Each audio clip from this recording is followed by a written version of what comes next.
Japan's 2025 defense white paper called North Korea a more serious and imminent threat to Japan's security than ever before.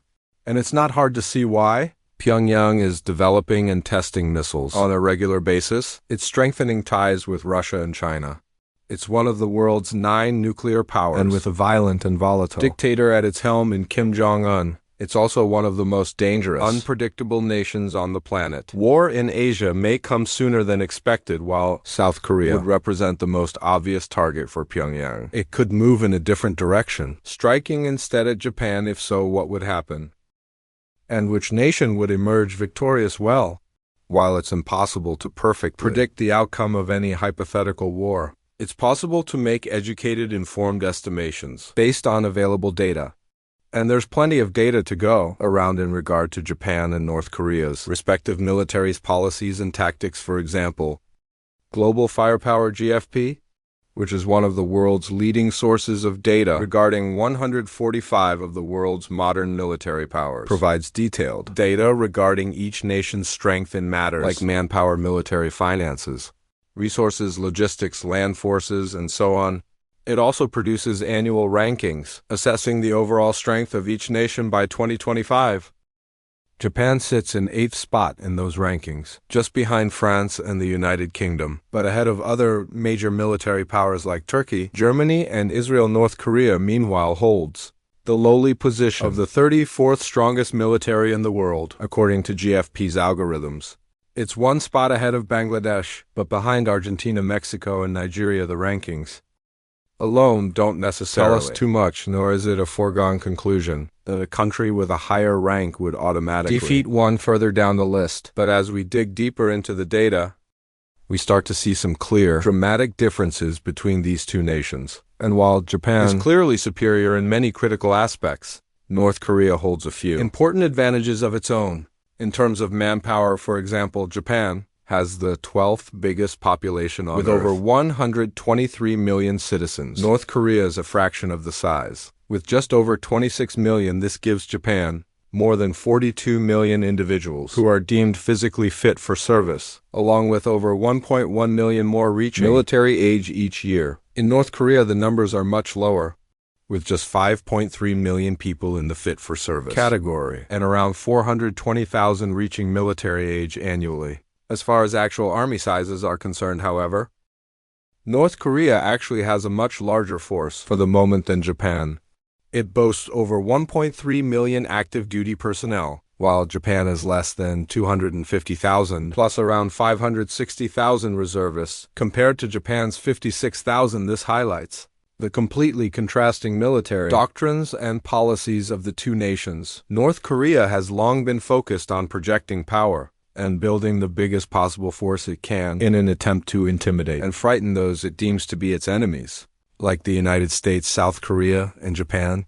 Japan, meanwhile, has largely followed a pacifist posture since the end of the Second World War. This is largely linked to Article 9 of the Japanese Constitution, which effectively renounces war and prohibits the use of force to settle international disputes. Article 9 also prevents Japan from building and maintaining large military forces, though it does allow for a self-defense force. Thus, Japan generally adheres to a policy of exclusively defensive defense, which revolves around developing and deploying necessary defensive measures to safeguard the nation's people and infrastructure, rather than offensive forces aimed at attacking and invading other nations.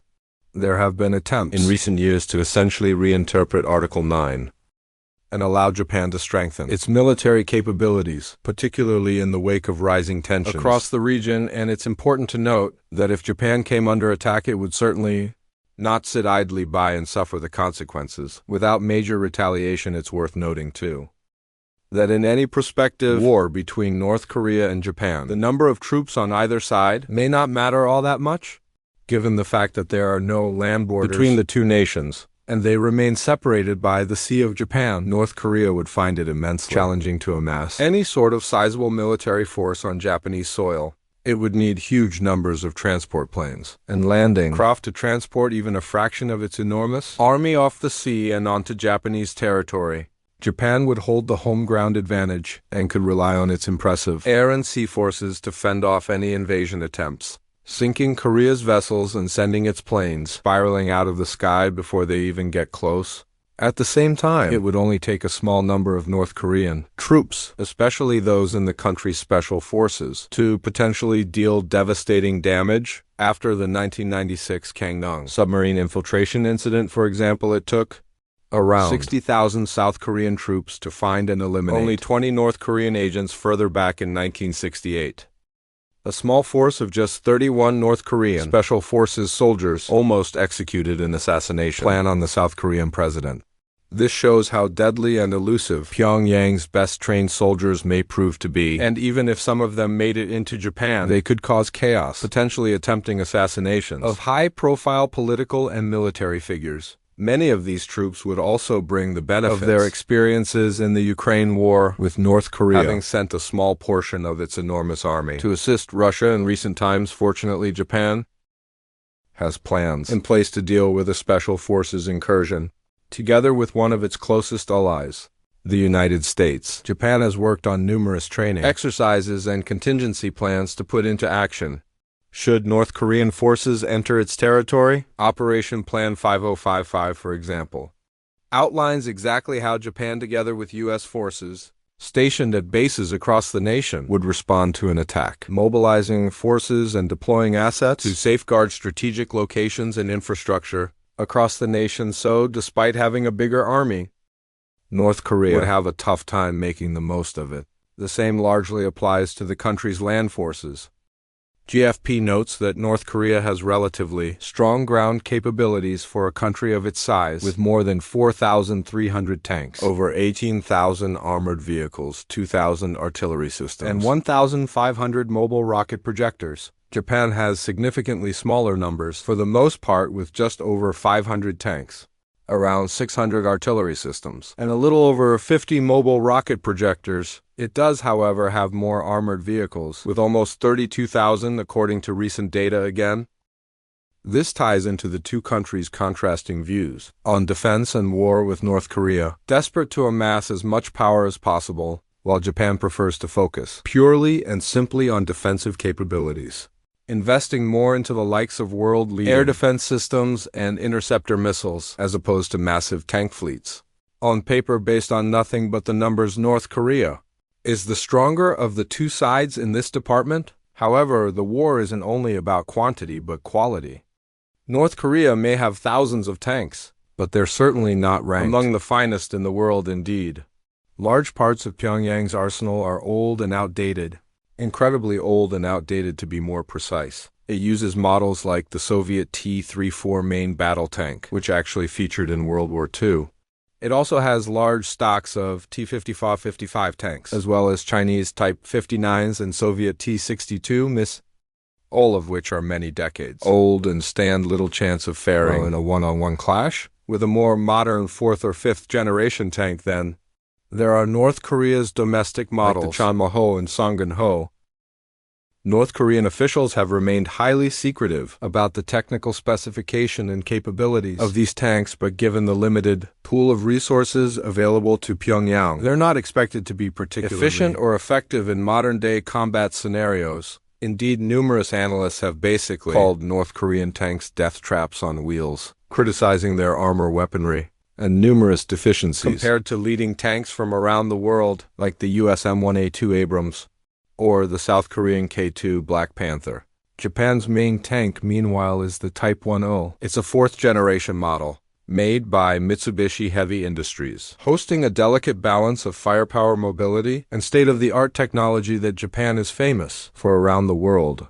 It's not one of the very best tanks in the world, but it's exceptionally well-suited for Japan's needs. The comparatively lightweight chassis, compared to many other main battle tanks, granting high maneuverability along roads, across bridges, and over the somewhat challenging Japanese terrain. It also comes equipped with a powerful 120mm gun, with a lightning-fast auto-loader system, strong composite armor, and modern networking capabilities for superior battlefield management.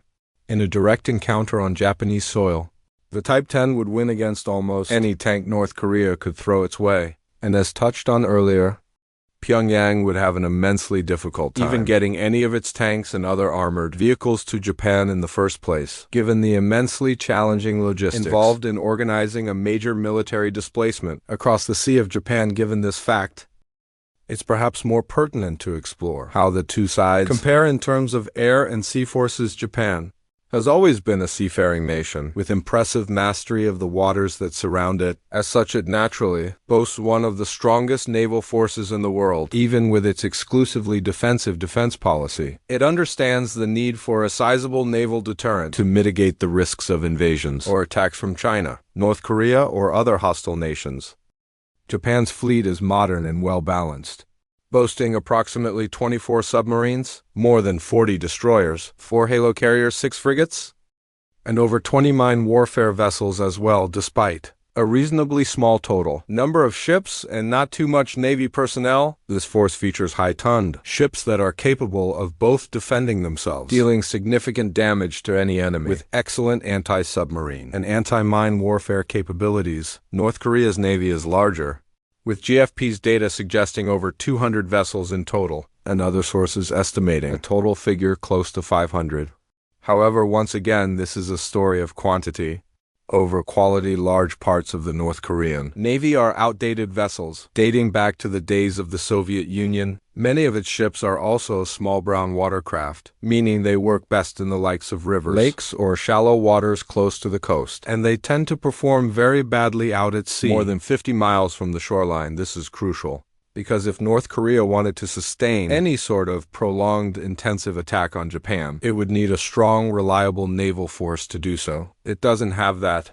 It has a large collection of mostly old boats that have little value in real-world combat conditions. Thus, Japan will likely be able to use its superior naval forces to fend off any attempt at amphibious landings or sea-based assaults. It could rely on its mighty frigates, destroyers, and submarines to identify and eliminate incoming vessels before they even approach the country's coast, making it almost impossible for North Korean forces to ever step foot on Japanese soil. Meanwhile, in the air, Japan once again holds the upper hand. It has one of the largest air forces in the world, with over 1,400 aircraft in total, compared to North Korea's 861.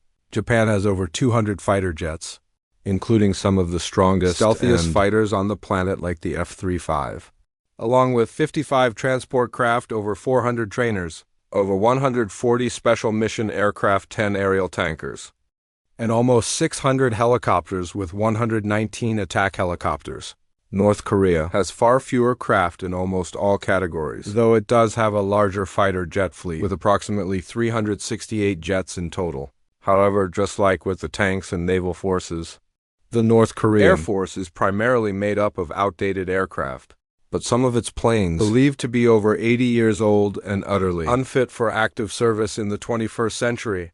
Many of its craft are old Soviet and Chinese-made models that would stand little chance in any kind of direct dogfight with Japanese equivalents. Thanks to this, even if North Korea attempted an aerial assault on Japan, it would have a huge challenge on its hands. Tokyo's jets would take to the skies, relying on their pilots' superior standards of training, combined with more advanced avionics equipment to establish dominance in the air. So if North Korea isn't able to win on the ground, at sea, or in the sky, it only has one real option left: missiles, and to a lesser extent drones.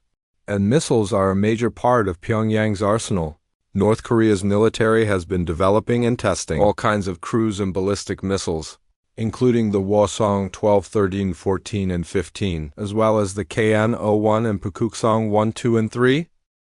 Some of these are operational, while others remain in the development phase, and North Korea has repeatedly shown off and boasted about its missiles' alleged capabilities, claiming to have weapons that can strike almost any target anywhere in the world and travel at hypersonic speeds to evade interception from air defense systems. The only feasible way North Korea could even launch any sort of successful attack on Japan, let alone win a war with Tokyo, is through its missiles.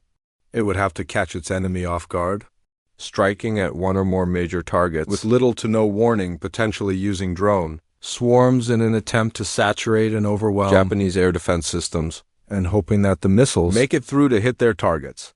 But there's a big flaw in that plan. Japan has some of the best air defenses on the planet, boasting state-of-the-art technology and a layered connected network of systems including Aegis at sea, Patriot on land, and regional surface-to-air SAM missile systems, all reinforced with cutting-edge radar and surveillance stations. And reinforced by American assets and intelligence, Japan would immediately be aware of any missiles heading its way, and would have the tools in place to counteract them. So, if we imagine that any hypothetical conflict between the two nations begins with a North Korean missile attack, here's what would happen next using its integrated and world-leading air and missile defenses. Japan should be able to intercept any ballistic or cruise missiles entering its airspace. Aegis ships and Patriot batteries would be immediately mobilized to protect urban centers like Tokyo, as well as critical infrastructure like ports and airports. Sensor networks and radars would continue to scan the skies, providing invaluable situational awareness intelligence and keeping Japan and its allies informed of any follow-up strikes. Japan would have a high probability of intercepting and eliminating any North Korean missiles before they have the chance to inflict damage or casualties. But it all depends on which missiles and how many are used. North Korea could begin with a more moderately sized salvo to test the waters of Japanese defenses before following up with a heavier strike involving drones and additional hypersonic ballistic missiles. A country could also activate its cyber army of hackers in an attempt to cripple Japanese systems and vital digital infrastructure from within.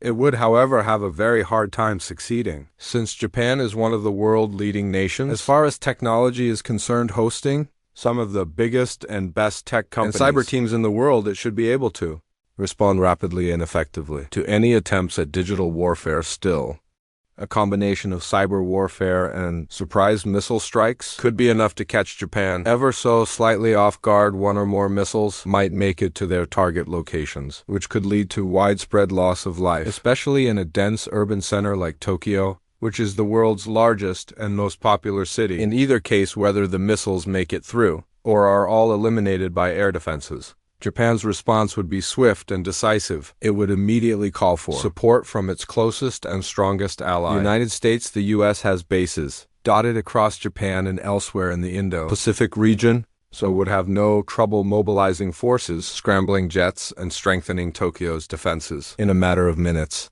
It's likely that other allied nations would also join the cause, including South Korea, Australia, and NATO member nations. And while North Korea may hope to call on aid from its own allies like Russia and China, it's unlikely they would want to get involved in any direct conflict with the U.S. and NATO. At the risk of triggering World War III, Pyongyang may, therefore, be forced to de-escalate almost immediately, or risk having its regime wiped out by America. In short, this war would be over before it even begun. And unless it was willing to fire nuclear missiles and risk total annihilation, North Korea wouldn't stand even the slimmest chance of victory. Japan may not boast the biggest army in the world, but it's more than ready to defend itself, and has immensely powerful friends ready to step in and support it. Now you can learn more about how North Korea's volatile regime could be the catalyst in triggering World War III in this video. Alternatively, for a more specific example of how Pyongyang's seemingly impressive army isn't all it's cracked up to be, watch this video, which looks at how one of Kim Jong-un's nuclear submarines seems to be utterly useless. And finally, make sure to subscribe to our channel and turn on notifications if you haven't already, so you can learn about the latest breaking military news from Asia and elsewhere around the world as soon as it happens.